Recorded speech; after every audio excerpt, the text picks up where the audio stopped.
सृष्टि की अनसुनी कथा भाग 1। रात के अंधकार में जब समूचा ब्रह्मांड मौन था, तब भी एक कंपन था, एक ऊर्जा थी। यह वह क्षण था जब कुछ भी नहीं था, फिर भी सब कुछ था। इस सृष्टि का आरंभ कैसे हुआ? क्या यह केवल एक संयोग था या इसके पीछे कोई दिव्य योजना थी? ऋग्वेद और पुराणों में इस प्रश्न का उत्तर छिपा है। पहला, ब्रह्मांड की उत्पत्ति। ऋग्वेद और पुराणों के अनुसार ऋग्वेद के नासदीय सूक्त में कहा गया है कि सृष्टि के आरंभ में न आकाश था, न पृथ्वी, न जल और न ही अग्नि। केवल एक अव्यक्त सत्य था, तत् एकम, जो स्वयं में स्थित था, और वहीं से प्रथम स्पंदन उत्पन्न हुआ। पुराणों के अनुसार यह स्पंदन परब्रह्म के चिंतन से उत्पन्न हुआ, जिससे आदि नारायण प्रकट हुए।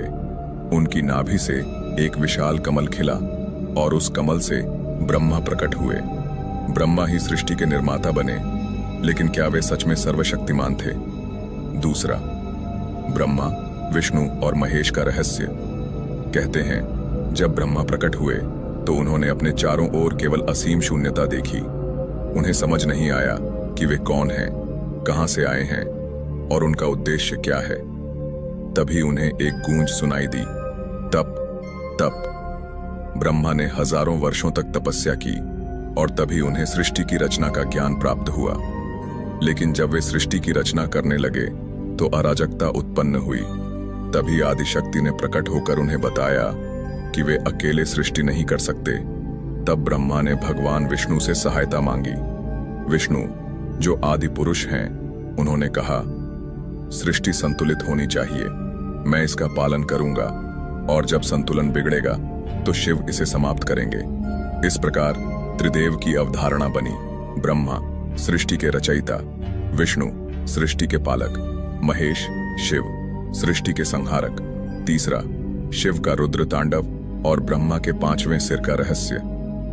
ब्रह्मा ने सृष्टि रचना के दौरान अपने मन से कुछ पुत्रों की उत्पत्ति की, जिन्हें मानस पुत्र कहा गया। लेकिन जब उन्होंने एक स्त्री रूप की रचना की तो वे स्वयं उसके सौंदर्य से मोहित हो गए।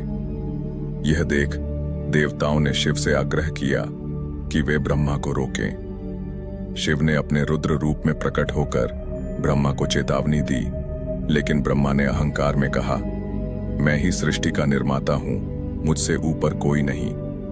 इस पर शिव ने अपने तेज से ब्रह्मा का पांचवां सिर काट दिया, क्योंकि वह सिर अधर्म और अहंकार का प्रतीक बन गया था।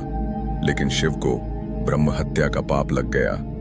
इस पाप के प्रायश्चित के लिए उन्होंने पूरे ब्रह्मांड में भिक्षा मांगी।